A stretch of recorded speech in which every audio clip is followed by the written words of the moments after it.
But now it's time for the interview, man. Really excited about this one. This guy, he's family to me. He's family. We're actually, blood related. Jared Armstrong, shooting guard out of Slippery Rock University. This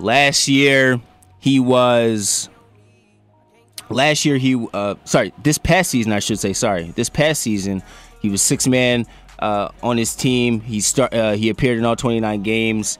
He played 25 minutes per game. He averaged about 16 points per game and shot 45% from the field and also 42% from three-point range, which ranked third in the PSAC. And his three-point shooting percentage ranked seventh in three. And he was also ranked seventh in three-pointers made. So I got Jared on the phone. So tell us just a little bit how this season went for you. It was tough for you guys this season. Didn't turn out how you wanted it to, but you played at a very high level off the bench. Just explain that dynamic. How it was. You coming off the bench. You're a veteran player. You've played a lot of collegiate basketball, and you had to kind of be a little reserved and swallow your pride a little bit. Come off the bench, do what's best for your team, and yet you were still very effective coming off the bench and making the most of your 25 minutes.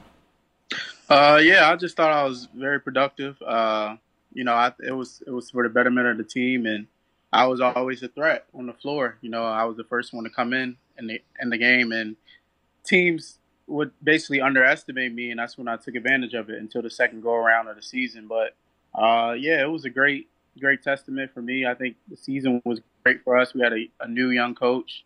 And we were second in the PSAC on the west side. But as far as my performance, I think that was just a testament of my hard work and dedication. But, it was different coming off the bench. But it was no surprise for teams to match up against me. And I was able to show them that, I'm just as good as any starter on the floor. Oh, yeah, definitely. You had a 30-point showing against Carlo, off the bench as well. That's difficult to do as a bench player because you're not even in the flow of the game. Your minutes aren't the same. When you don't start the game, it's definitely different. Am I right? Yeah, it's definitely different. You come in cold. You're not warm. You're not really. The starters already. I've been up and down the court a few times. They already kind of drenched in sweat. So come off the bench is different because you got to get in the flow of the game. But it's unique because you get to see, you get to see the mismatches on the floor. You get to see all the things that's happening. So when you come in the game, even though you're cold, you already see the lapses that's been happening. If you come in that first media timeout, who's playing aggressive, who's playing off, who's hedging on ball screens, who's not. So it's an advantage, but at the same time, it is a disadvantage because you are coming in cold. Oh yeah, totally understand that. So let's talk a little bit before your years here at your year at Slippery Rock. So, in high school, you played for Christopher Dock. Then you also played for Fork Union and Mount Zion Prep. Just explain how playing prep high school basketball kind of maybe helped you or maybe didn't help you at the next level. Prep school basketball in my opinion, is the best basketball in the country. At any given time, you got 10 D1 guys on the floor at one time, regardless of the level. Division I, may it be low, mid, or high major. It just it's total competitive. It's totally different than high school. High school you may have one or two guys that's good on your team, and the rest may be D3 guys or D2 guys. Mm-hmm. But at the prep school level, you playing against guys. The guy might be guarding you that's going to Marquette, and it might be a guy that's on his team that be going to Vermont. It's just a totally different spectrum, and you get to travel more. You get to explore around the world more. As where to the high school game, you may play 25 games if you make it to states, but in prep school, you're playing a college schedule. You're playing 40 games. You got to shoot around. Right. You're basically in college, but you're basically in college mentally, not physically. Obviously, it's a totally different ball game. But like I said, the competition level is just nowhere near as high school.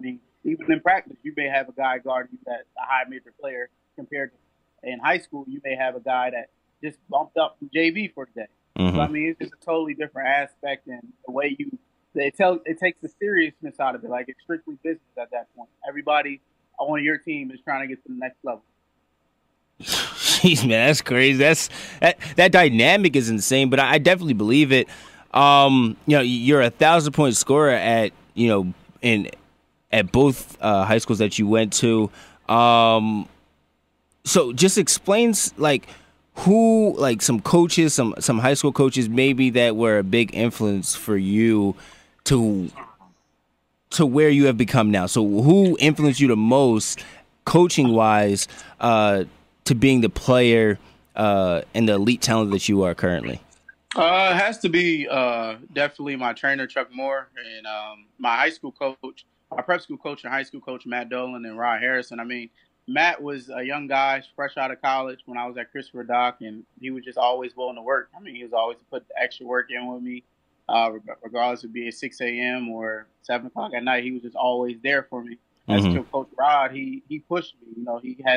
He got the dog out of me, even though I was undersized. Like, he saw the talent that I had and the potential that I had, and he wouldn't let me, he wouldn't let me breathe. Everything I did wrong, he was on me. If I did right, he always just told me I can do better. So, I mean, that was with those three together, pushed me to be where I am today. I mean, Coach Rod definitely was big because he was my size. He played Division I, and he knew what it took to get there. You know what I'm saying? He knew the extra push, the extra mile you had to do, being my height, to play at that level.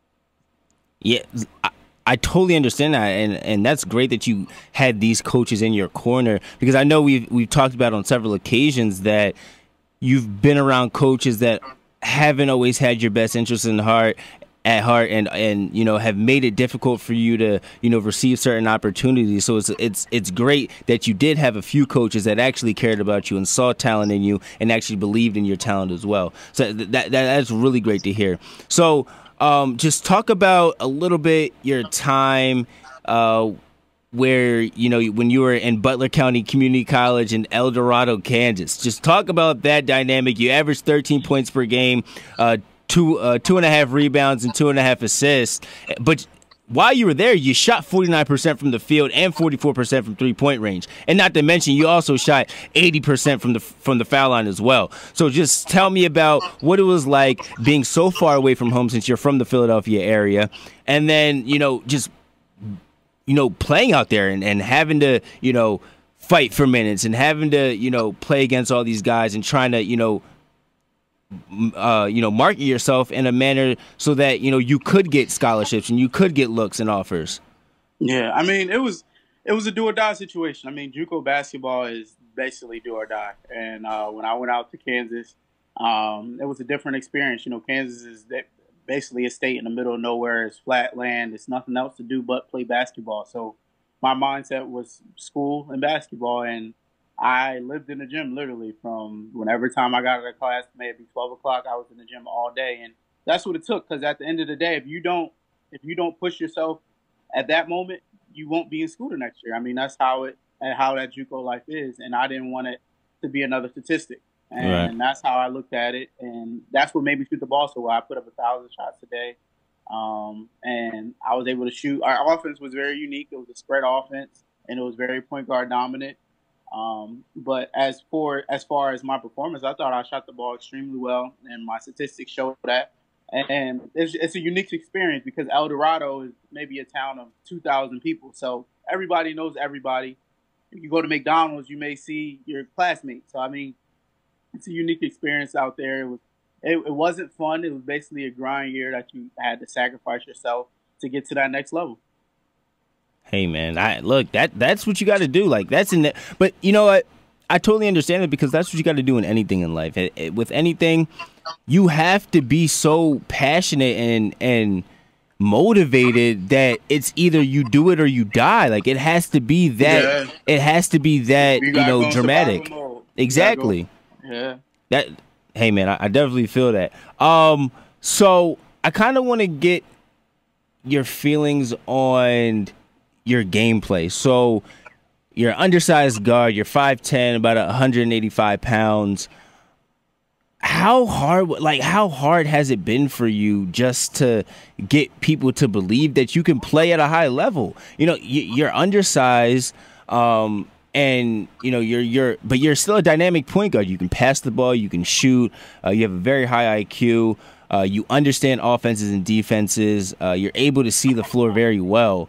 Why are coaches hesitant on bringing you in and giving you a shot?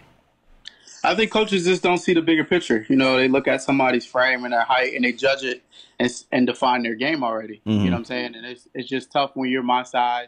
You basically got to be a dog. You got to find things to separate yourself. And obviously, through my years, I showed it through being able to score the basketball at a very high level, being able to pass and use my IQ to break down defenses and execute offense. So I mean, it's always going to be tough if you're a smaller guard, but you have to find that way to impress coaches. And my way was scoring the basketball. That just happened to be what God blessed me to do. But as for others, I think I don't believe in height. Like, I believe in heart over height. I don't believe, somebody's size define their game. It's a lot of guys that's over 6 feet that aren't that good in today's society. But like I said, coaches believe in height, and that's what they look for in today's game. But if I was a coach, I can care less about your height. If you're a point guard, I mean, if you're going to get me the W, that's all that matters. And height doesn't define W. Yeah, but do you believe in the? Do you believe that height? You can't teach height, right? You can't teach height, but I can teach you how to. But if you look at statistically, if you look in the last 5 years of who won the national championship, most of the point guards were under 6 feet. This year's point guard for Virginia, the number 0, was under 6 feet.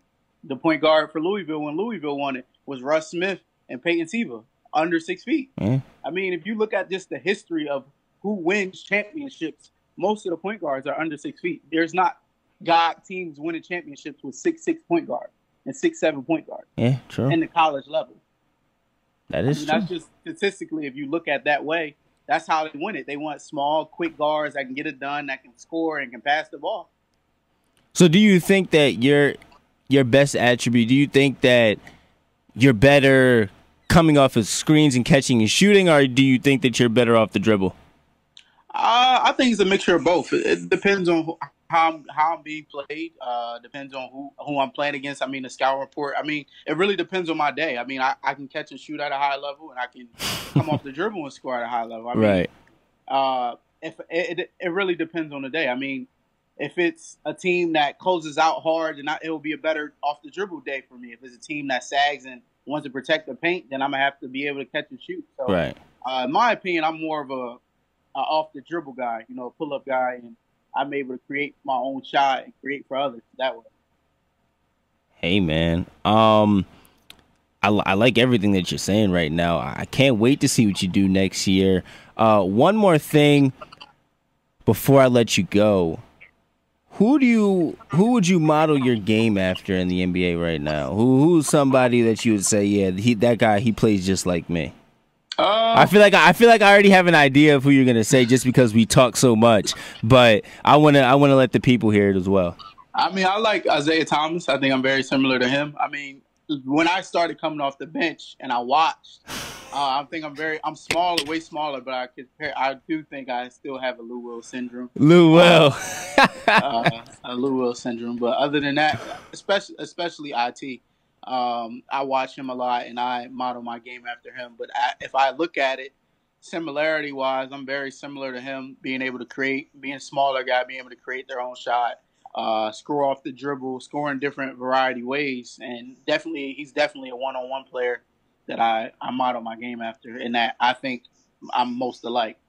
Didn't you try to tell me that Isaiah Thomas was an elite point guard? Yes, he's very elite. Stop. Don't do that. We are live on air. Do not lie to the people. That man is not an elite point guard. He can't stay on the team. How you gonna call him elite and he can't stay on the team? Yeah, 52 in the playoff game. What does that mean? That's one 30. Playoff game. He averaged 30 in the league. That's elite. He averaged 30. And how many seasons did he average 30? One. That's enough. That's not enough. That's enough. If LeBron James averaged 30 points one time in his career, would we consider him elite? Yes. Hell no. Hell no. Oh, my God. But hey, man, I appreciate you for coming on. It was nice talking to you. Good luck to you next season. We know you're gonna do great things, and yeah, keep putting that work in, my guy. All right, thank you. Thanks for having me. Yeah, no problem, man. All right. So, thank you to Jared Armstrong for coming on to the show from Slippery Rock University shooting guard. That's family right there. That's all love. Really appreciate him.